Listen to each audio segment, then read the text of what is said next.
está prohibida, pero que nos hace reflexionar precisamente en que no se debe de aplicar ese tipo de sanción, ese tipo de pena.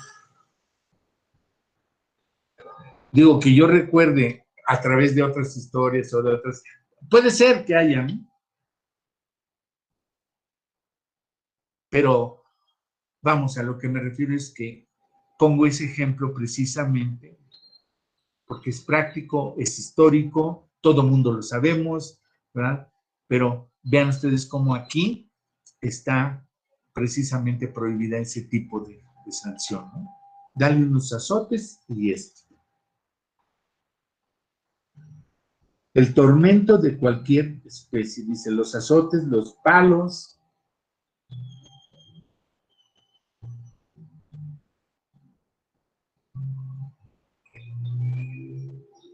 Compañeros, ¿qué es lo que pasa? Ustedes lo han escuchado. Y estamos hablando de práctica forense. ¿Qué pasa cuando en las noticias vemos que quieren linchar a una persona? ¿Qué hacen los que lo linchan?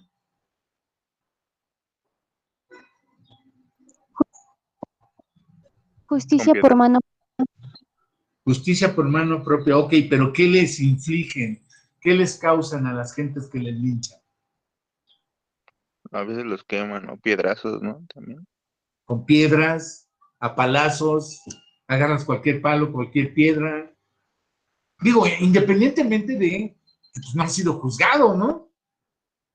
Dice la compañera, justicia por propia mano, sí, efectivamente. Pero no hay un proceso legal, no hay un procedimiento, no hay una sentencia. Pero no obstante, en ese momento están haciendo esa situación de justicia por propia mano, como dice la compañía. Prohibido totalmente. El tormento de cualquier especie. Claro. Estamos hablando de qué. ¿De qué delito estamos hablando en el tormento de cualquier especie? Pues el delito de tortura, ¿verdad? De tortura, ¿no, profesor? Así es, de tortura, ¿verdad? En el cual se causa un tormento, se causa una lesión al bien jurídico, ya sea de lesión en forma física o de lesión psicológica, porque la tortura también puede ser psicológica.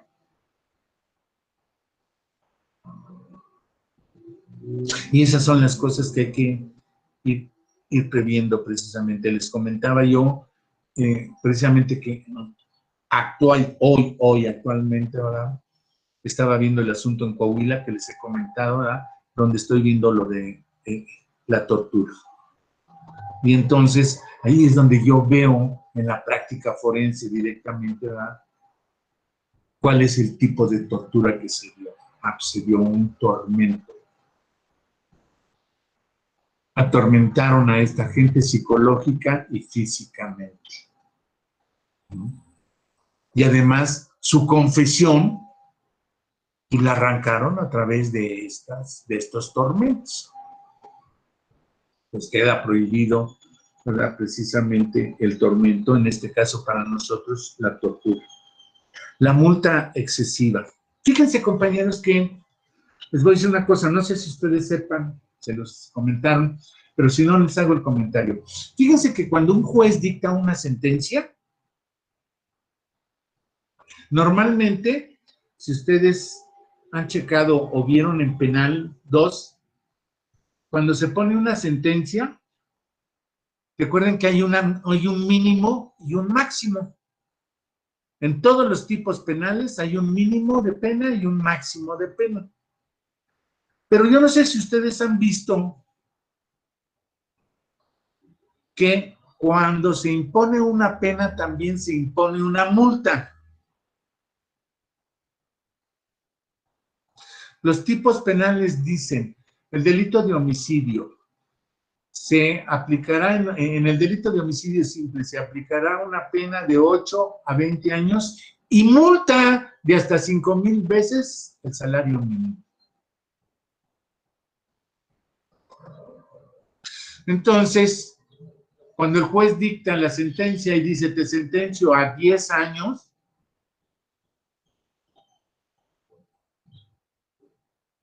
¿recuerdan ustedes por qué o cómo el juez saca la sentencia de 10 años? De 8, el tipo penal habla de 8 a 20 años.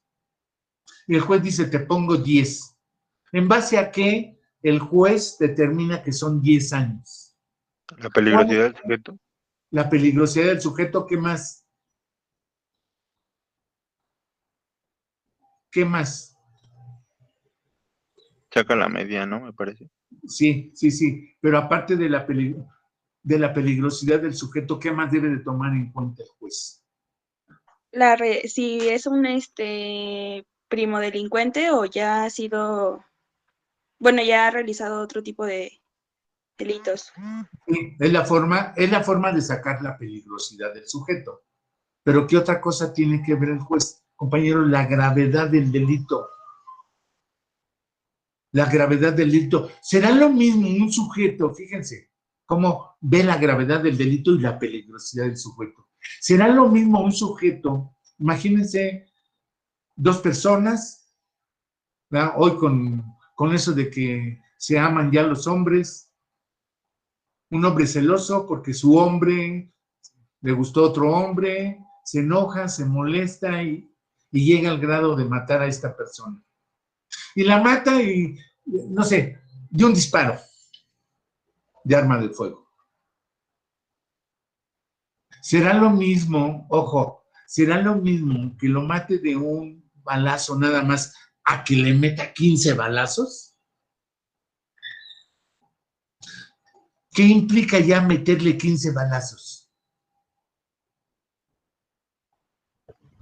Que lo hizo con dolo.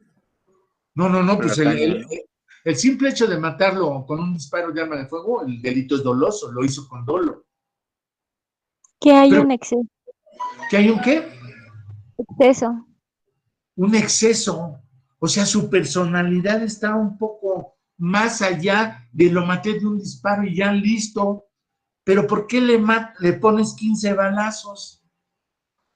¿O por qué le cortaste las manos? ¿O por qué le lesionaste todavía la espalda? Oye, si ya con el puro balazo bastaba. Vean ustedes, ahí hablamos de la gravedad del delito y de la peligrosidad del sujeto. Entonces, cuando el juez dicta una sentencia, pues toma en cuenta esas circunstancias para manejar entre la mínima y la máxima. Entonces, si el juez considera que el sujeto es peligroso, sumamente peligroso, pues le va a poner la máxima. Si es de 8 a 20 años, pues le pongo 20 años porque considero que es muy peligroso, lo retiro de la sociedad. Si considero que es medio peligroso por el delito que cometió, pues le voy a poner, a ver, vamos a sacar entonces, si es peligroso, son 20 años. Si es medio peligroso, pues le pongo la mitad. ¿Cuál es la mitad entre 8 y 20 años?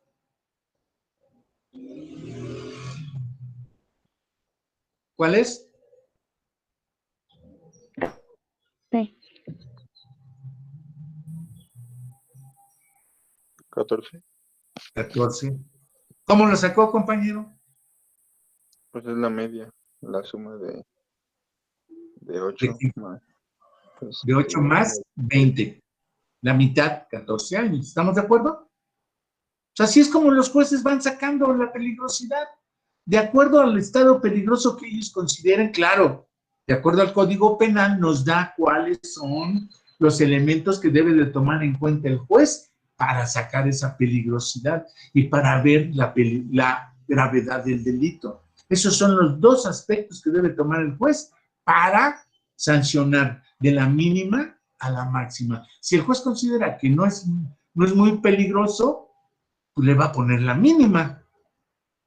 Bueno, pues en ese mismo sentido, el juez, para determinar la multa, acuérdense que estamos hablando de acuerdo al 22, que no debe ser excesiva la multa. La multa también debe de ser proporcional a la pena. Entonces, si el delito de homicidio simple dice, hipotéticamente, si no estoy de acuerdo, hipotéticamente, si dice, se impondrá prisión de 8 a 20 años y multa de 100 a 5,000 veces el salario mínimo, pues también va a correr la misma suerte proporcional la multa. Si es medio peligroso y le pongo 10 años, le voy a poner 1,500 veces el salario mínimo. Si lo considero muy peligroso y le pongo 20 años, pues le voy a poner los 5,000 veces el salario mínimo de multa. A eso es a lo que se refiere este artículo 22 cuando dice que la multa no debe ser excesiva. Y esto lo vemos en materia penal, pero vámonos al aspecto fiscal, al aspecto financiero. Las sentencias que dicten los jueces civiles no pueden ser tampoco excesivas en la multa, deben ser proporcionales, debe ser proporcional esa multa al acto que dio origen a esa multa. En materia penal nos vamos a basar también en la peligrosidad y la gravedad del delito. De acuerdo a la pena que le pongamos, la multa sigue la misma suerte.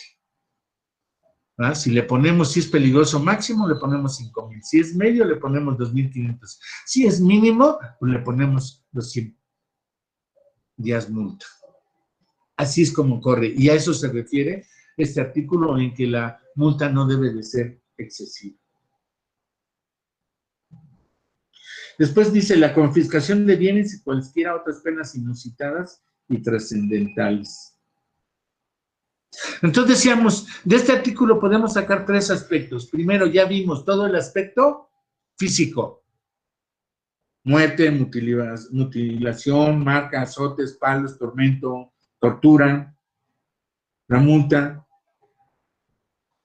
Pero aquí viene otro aspecto. Nos habla de penas inusitadas y trascendentales. ¿Qué entendemos por pena inusitada o trascendental? En materia penal, ¿cómo la podemos entender? ¿Cómo la podemos analizar esa pena inusitada? La trascendencia no hay tanto problema, ¿verdad? ¿Por qué? Ah, bueno, pues porque una pena no puede trascender, en materia penal en nuestro país, no puede trascender de la persona que llevó a cabo la conducta delictiva. Es decir, no podemos decir, ah, pues el papá es un homicida y por lo tanto al hijo también lo vamos a sancionar. No, espérate. No puede ir más allá de quien cometió la conducta. No puede trascender la pena a mis bienes, a mis personas, todo, dependiendo del delito. Por eso nos habla aquí de la confiscación de bienes. Y esto tiene relación, compañeros, fíjense que, ¿se acuerdan que habíamos hablado de la extinción de dominio? Que hoy hay una ley de extinción de dominio. Acuérdense que el que vende marihuana, las famosas tienditas, ¿no?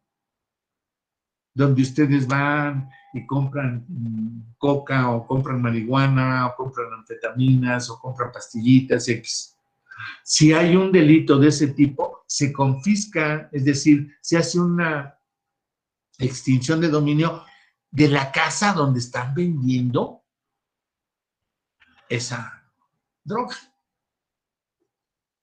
Allí vean ustedes, allí hay una confiscación de bienes, lo que nosotros llamamos extinción de dominio. Te voy a quitar los bienes para que ya no sigas vendiendo eso. En las cantinas donde hay trata de blancas, ¿qué hacen? Ah, pues cierran la cantina, más aparte de eso, te voy a hacer la extinción de dominio. ¿Para qué? Para que ya no lo vuelvas a hacer. ¿Qué pasa con los narcotraficantes? Ah, pues tienes rancho, tienes casas, tienes esto. Ah, pues voy a hacer una extinción de dominio de tus ranchos y de tus casas para quitarte el poder económico, porque además ahí cometías el delito. A eso se refiere. Ahí sí puede ser trascendente la pena a los bienes. A lo que se refiere aquí que no puede trascender es a que si alguien cometió el delito, tú quieras que otra persona pague sin haber realizado ese delito nada más porque está con él. Es decir, tu papá es narcotraficante, pero toda la familia sabía que era narcotraficante, por lo tanto, me voy contra toda la familia y a toda la familia le voy a hacer juicio y les voy a sentenciar. No, no puede trascender. A eso se refiere. Pero la pregunta aquí, ¿qué entienden ustedes por pena inusitada? Es cuando lo hacen al momento, ¿no? Exacto, ¿verdad? Cuando no hay una reglamentación, cuando el juez quiere sacarse de la manga una pena y decir, pues te impongo la pena de confiscación o decomiso de tus bienes, ¿verdad? Y también te voy a decomisar tus derechos. Ay, chilón, espérame, esa es una pena inusitada, ¿no? Porque también puede ser una situación de que afectan los derechos. Hay penas, por ejemplo, en los delitos de conducción de automóviles o automotores, donde el juez determina que te priva tus derechos políticos, te priva de tus derechos y no te vuelven a dar licencia para conducir. Esos son derechos, no es cuestión económica.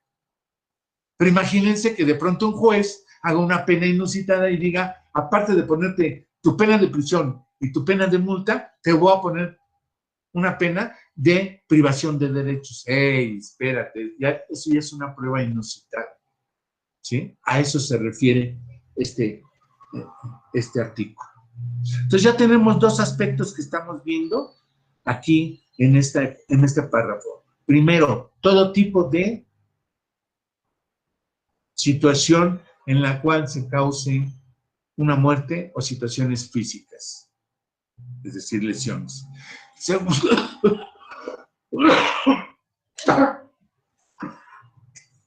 Segundo aspecto, queda prohibida las penas trascendentales o trascendentes e inusitadas. Y tercer aspecto, toda pena deberá de ser proporcional al delito que se sancione y al bien jurídico afectado. Lo que estamos diciendo, la pena debe de ser proporcional al delito. ¿Cómo saca esa proporcionalidad el juez? Pues a través de la fundamentación, motivación y la argumentación que él haga y que demuestre que el sujeto es peligroso, que la gravedad del delito amerita esa proporcionalidad de la pena entre el mínimo y el máximo. Ahí está la proporcionalidad. Tendrá que ver los aspectos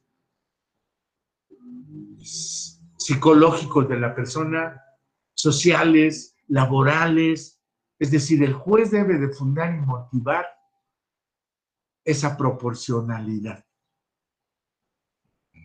No puede ir o no puede hacer menos o más de acuerdo a lo que nos dice aquí, proporcional al delito y al bien jurídico afectado. Oye, si yo te dejé de pagar impuestos, no sé, 3 meses, y mis impuestos llegaban a 7,000 pesos, no lo hice, y tú me quieres poner una pena por 7,000 pesos, me quieres poner de acuerdo al código fiscal, me quieres imponer una pena de acuerdo al delito fiscal que puede ser entre 3 meses y 3 años, me quieres poner 3 años por 7,000 pesos, ¿ustedes creen que sea proporcional? Pues no, ¿verdad? A eso se refiere, que la pena debe ser proporcional al delito y al bien jurídico afectado. ¿Cuál es el bien jurídico afectado en un delito fiscal, compañeros? ¿Cuál es? ¿Qué bien jurídico protegido se lesiona en un delito fiscal? ¿A dónde van los impuestos? ¡Ey, despierten! ¿A dónde van los impuestos?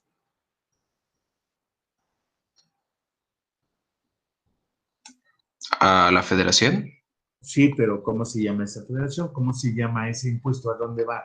Al erario federal o al erario local, en su caso, si es un estado, ¿verdad? Si es un municipio. Si es una cuestión fiscal federal, bueno, cada estado tiene su régimen fiscal, pero entra al erario, entra a la contribución, entra al financiamiento de la administración del estado. Ese es el bien jurídico protegido cuando nosotros dejamos de pagar los impuestos.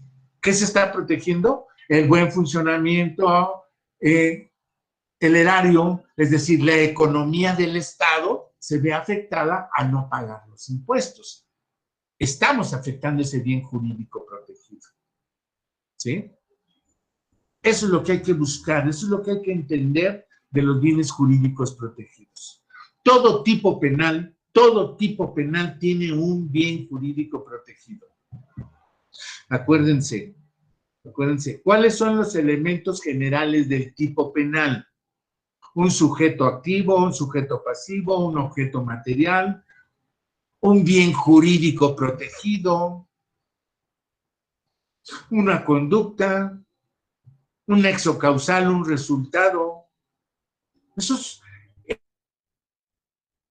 del tipo, porque aparecen en todos los tipos, en el tipo penal que ustedes quieran, ya sea fuero común, fuero federal o militar, todo tipo penal tiene sus elementos generales.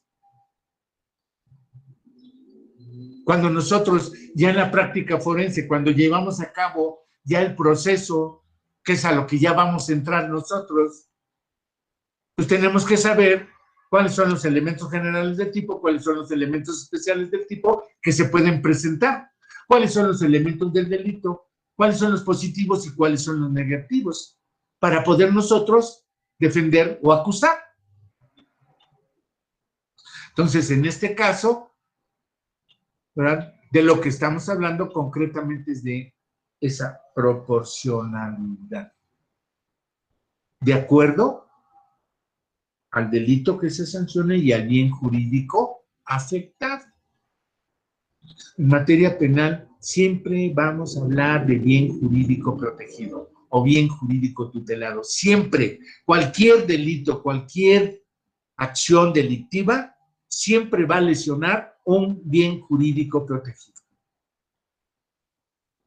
Si nosotros logramos desentrañar, logramos analizar cuál es el bien jurídico protegido en el tipo penal, desde ahí ya podemos ir creando nuestra metodología de la teoría del caso. Es decir, desde ahí podemos ir preparando nuestras pruebas para decirle al juez, argumentarle si cometimos o no el delito.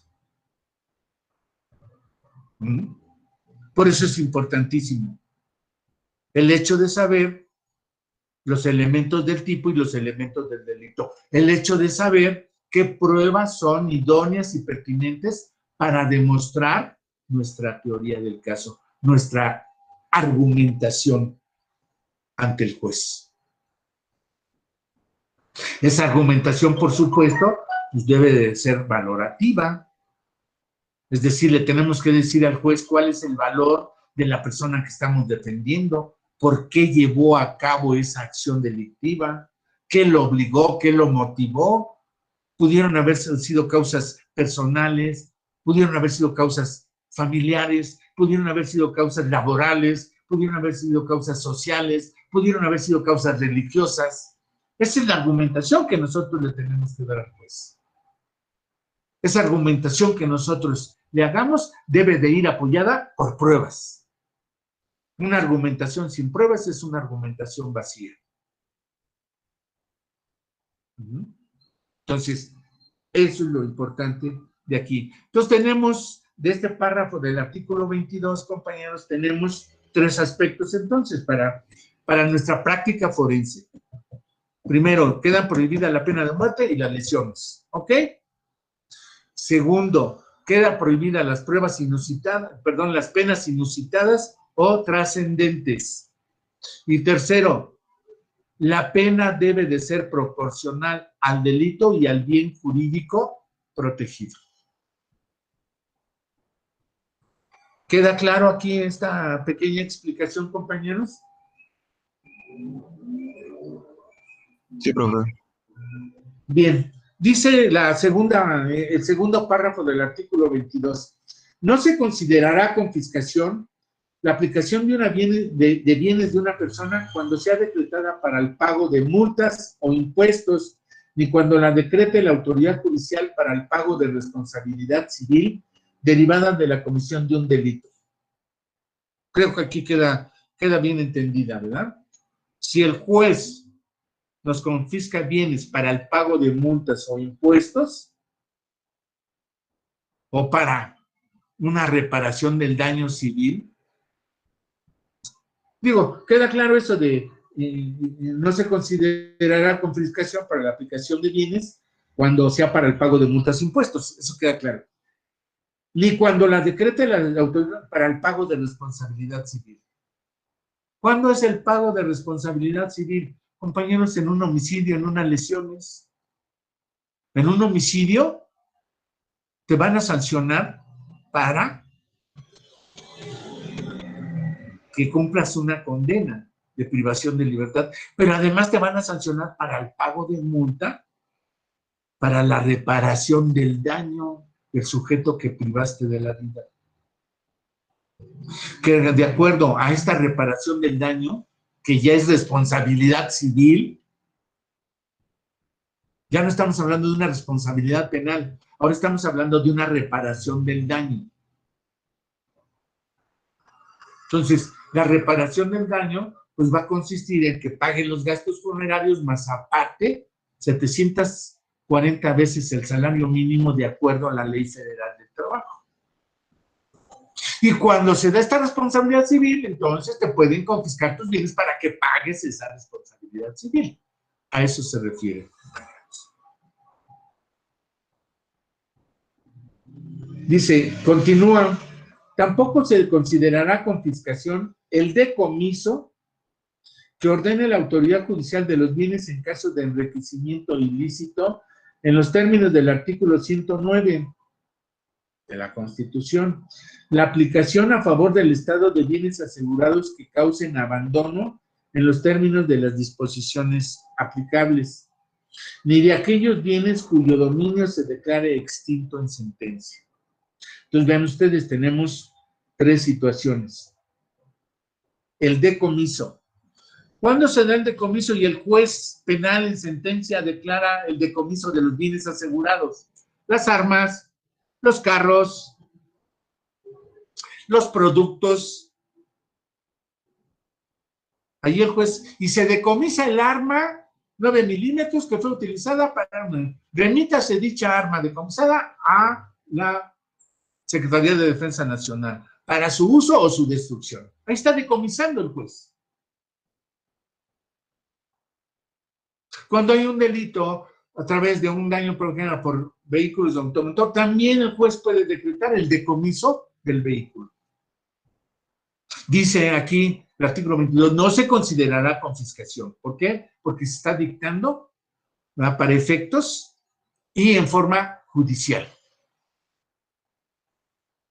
Y después nos dice el de enriquecimiento ilícito. Lógico, si tu servidor público te haces de un bien o de un dinero que no te pertenece, que le pertenece al Estado, o que defraudaste con tu cargo a otras personas, lógico que te los van a decomisar. El juez en la sentencia penal va a decir, y por lo que hace, ¿se acuerdan ustedes? Bueno, yo creo que estaban más jóvenes ustedes, ¿verdad? Pero yo creo que sí llegaron a escuchar del decomiso que se le hizo al chino de los $1,000 millones que se encontraron en su edificio, en su casa. Bueno, pues esos 1,000 millones, el juez los decomisó y dijo que ese decomiso se pasara para la Administración de Justicia, para la Procuración de Justicia. Fíjense, esos 1,000 millones se repartieron para la Procuración de Justicia. ¿Quién procura justicia? ¿Quién? El Ministerio Público. El Ministerio Público, ¿ok?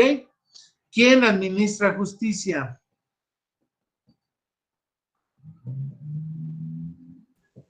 Los diferentes jueces en el proceso penal. Los jueces, ¿estamos de acuerdo? Bien. Y la tercera parte que determinó el juez fue para Hacienda, para que entrara al erario federal. Esos 1,000 pesos decomisados no fueron confiscados, fueron decomisados y se utilizaron para la procuración de justicia, para mejorar la procuración, que quién sabe dónde chingados quedaron ese dinero, para la administración de justicia y para el erario federal, ¿no? Para la administración del Estado. A eso se refiere este párrafo.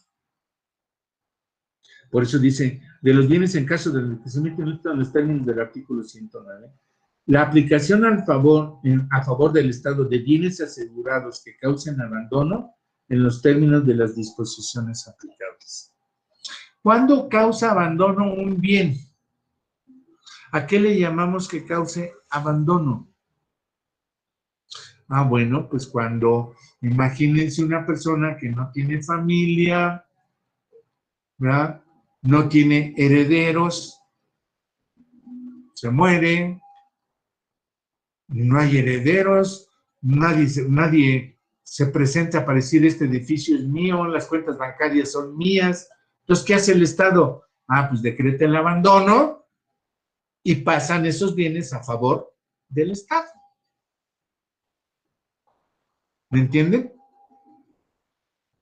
De igual manera, cuando en un delito penal de narcotráfico, de lavado de dinero, de trata de blancas y todo eso, hay un rancho que no pertenece al que cometió el delito, pero nadie se presenta. El rancho quedó asegurado,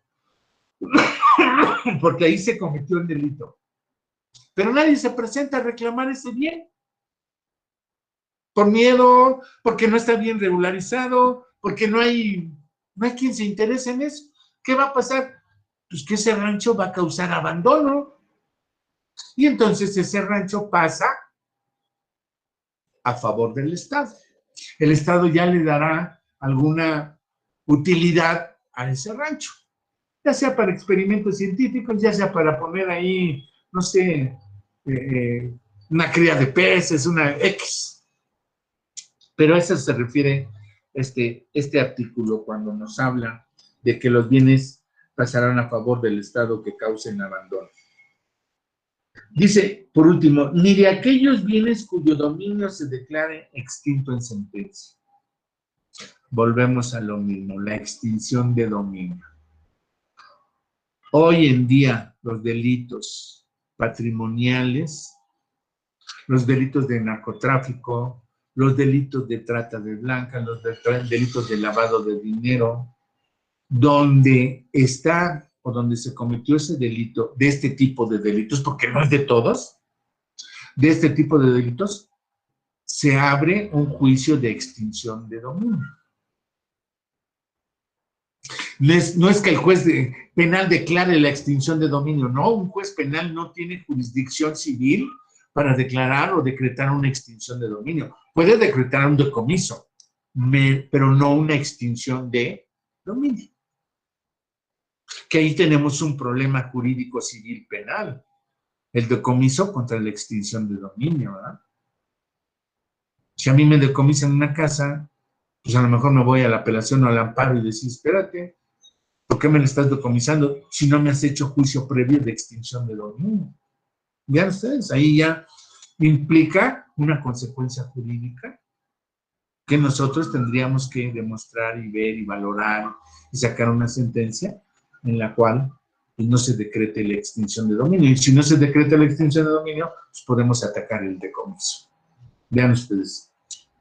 Entonces, este segundo párrafo concretamente nos da las bases para determinar cuándo va a ser confiscación, cuándo va a ser decomiso, en qué momento se puede determinar los bienes asegurados a favor del Estado y en qué momento se debe de determinar la extinción de dominio. Entonces, si ustedes se fijan, aparecen varias figuras jurídicas. El decomiso, el aseguramiento, la confiscación, los bienes abandonados, la extinción de dominio. Cuestiones que a veces en materia penal no las queremos ver o no las estudiamos, pero que afectan al derecho penal. En práctica forense penal, por supuesto, tenemos que agotar eso. Nuestro cliente nos va a decir, oiga, licenciado, ¿y el edificio qué? Pues sí, se vendía droga, pero en un departamento, no en todo el edificio. ¿Qué, voy a perder todo el edificio nada más porque vendían droga en un departamento? ¿Me van a confiscar todo el edificio? Pues no, ¿verdad? Que me apliquen la extinción de dominio por vender droga ahí, pero no todo mi edificio. Vean ustedes, ahí hay una problemática jurídica civil que además es buena, ¿no? Pues cobra uno bien. ¿Cuál es el objetivo de ustedes de estar estudiando? Pues terminar una carrera y cobrar de lo que saben, de lo que aprendieron, de lo que van a practicar profesionalmente, ¿no? Pues este es el punto.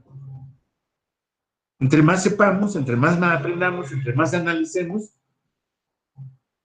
pues vamos a ganar más que aquel que sabe menos que nosotros. Entonces, hay que ir entendiendo esto, el por qué estamos estudiando esto, ¿no? Para tener ese conocimiento y en su momento aplicarlo y poder cobrar bien, como profesionales del derecho. Bien, el lunes, compañeros, vamos a pasar a lo que es la extinción de dominio, cómo se tramita, cómo se da y todo. De vital importancia hoy para la práctica forense, compañeros, la extinción de dominio. Vamos a ver qué delitos, ¿verdad? Qué delitos son aquellos que se permite la enajenación de bienes, porque la enajenación no nada más es el inmueble, puede ser los frutos, los accesorios, lo que produce los frutos. Cuando hablamos de frutos es lo que produce ese bien. Entonces, vamos a ver esa extinción de dominios que les vuelvo a repetir. Hoy en día, en la práctica, en los juzgados, en los delitos y todo, se maneja mucho y se pelea mucho la extinción de dominio. Entonces, hay que estar bien atentos a esto de la ley de extinción de dominio, ¿no? Bueno, pues el lunes pasamos a esto, terminamos lo que es el artículo 22 el lunes, compañeros, y pasamos ya concretamente al delito, desde el punto de vista procesal y desde el punto de vista penal, para ya llevar a cabo la práctica. Como se nos está yendo el tiempo, compañeros, ya nos vamos a ir directamente al Código Nacional de Procedimientos Penales para empezar a hacer el proyecto que ustedes van a realizar conforme al delito que me dieron. Vamos a empezar por la denuncia y querella. Vámonos, una vez que esté acreditado ante el Ministerio Público, nos vamos a la audiencia inicial, que ya es ante el juez, y de ahí empezamos nuestro proceso. Pero vamos a empezar, como todo juicio, con una denuncia o una querella o un acto equivalente a esto.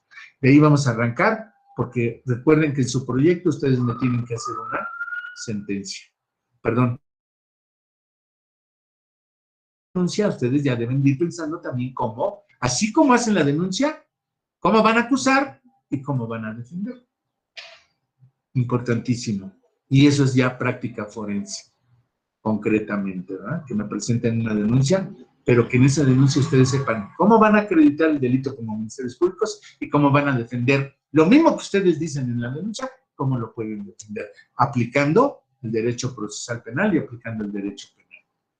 Que esos dos es lo que nos da la práctica forense penal. ¿Ok? Bueno, pues les dejamos por hoy, compañeros, que tengan un excelente día y un excelente fin de semana. Nos vemos el lunes si no hay algún otro cambio y no nos notifican alguna otra situación, porque por ahí me dijeron que al parecer que hoy, que en la madrugada se dio un paro indefinido en la UNAM, y mientras yo como maestro no reciba una notificación oficial por parte de la FES Aragón UNAM, vamos a continuar con las clases.